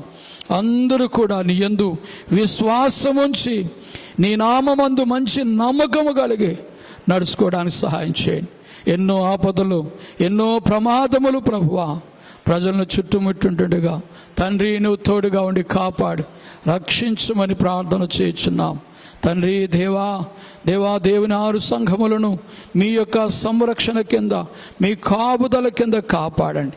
అందరూ ఉదయ సాయంకాలాలు అయా ప్రతిరోజు 3 పూటలా ప్రార్థన చేస్తూ, సమయం దొరికినప్పుడల్లా ప్రార్థనలో గడుపుతూ, పరిశుద్ధాత్మతో నింపబడుతూ అయా ఇతరులకు సత్య సువార్త, క్రీస్తుని గురించినటువంటి ప్రేమ సందేశాన్ని ఇచ్చుచు ప్రభు రాకడ కొరకు అందరూ సిద్ధపడుతూ, అనేకులు సిద్ధపరచుచు ఉండుటకు సహాయించమని ప్రార్థన. ఈరోజు ప్రార్థనకు వచ్చిన సహోదరి సహోదరులు దీవించు, వారి పిల్లలను దీవించు నాయన, వారి ఆరోగ్యాలను దీవించు ప్రభువా. అయ్యా, కొద్దిమంది వచ్చి ఉంటున్నారు, వచ్చిన ఒక్కరిని నువ్వు ఆశీర్వదించి బలపరచండి. తిరిగి రేపు మొన్నాడు జరిగే ప్రార్థనలకు ఎక్కువ మంది అయా, ఎక్కువ ప్రజలు ప్రార్థనకు వచ్చి ఆత్మీయంగా బలపట్టుకు సహాయం చేయమని, బంధువుల చుట్టూ అన్ని జనులను రక్షించు నాయన, దేవుని సందుకు నడిపించు నాయన. అందరినీ కూడా నాయన, ఎవరైతే బలహీనంగా ఉన్నారో ప్రభా, ఎవరికి జలుబు రాకుండా, దగ్గు రాకుండా, జ్వరం రాకుండా, బలహీనుడు కాకుండా బలవంతుడైనటువంటి దేవా, రక్షించే దేవా, స్వస్థపరిచే దేవా, నీ బిడ్డలయ్యా, నీ పేరు పెట్టబడినటువంటి ప్రజలు నాయన, మీ దాసుని కుటుంబాన్ని రక్షించు నాయన, మీ సంఘములోని బిడ్డలందరినీ రక్షించు నాయన. ఏ కీడు లేకుండా, ఏ అనారోగ్యము లేకుండా, ఏ భయము బలహీనతలు లేకుండా యేసు నామములో మీ దాసుని కుటుంబం, మీ సంఘ కుటుంబాలు, మీ యందు విశ్వాసం ఉంచిన ప్రతి కుటుంబం అయా నీ కృప రెక్కల క్రింద కప్పబడి, నీ రెక్కలతో నాయన కాపాడబడుతూ సురక్షితంగా నిన్ను సేవిస్తూ, నిన్ను ఆరాధిస్తూ నీ పనులు ముందుకు క్షేమంగా సాగుతుంటే సహాయం. కూడా వచ్చిన వారిని, దాసుని కుటుంబాన్ని, సంఘాల సేవనంతటి నీ కరుణగల హస్తాలకు అప్పగించు, తోడుగా ఉండి సమాధానంగా కాపాడు. మీ ప్రియకుమారుడు, మా ప్రభును, మా రక్షకుడే ప్రభు అయిన యేసుక్రీస్తు నామములో ప్రార్థిస్తున్నాం పరమ తండ్రి, ఆమేన్. తండ్రి అయిన దేవుని ప్రేమయు, ప్రభు అయిన యేసుక్రీస్తు వారి కృపయు, పరిశుద్ధాత్మ అన్యోన్య సహవాస సమాధానం కూడవచ్చిన మనకు, సకల సంఘ పరిశుద్ధులకు ఇప్పుడు ఎల్లప్పుడు ప్రభు వచ్చు వరకు తోడైండి కాపాడును గాక. ఆమేన్. యేసు రక్తమే జై, ప్రవేశ రక్తమే జై, ప్రవేశ నామమునకు సంపూర్ణ విజయము కలుగునుగా. ఆమేన్. హల్లెలూయా, హల్లెలూయా, హల్లెలూయా. అందరికీ ప్రభు అయిన యేసుక్రీస్తు నామములో అందరూ తెలియజేస్తాను.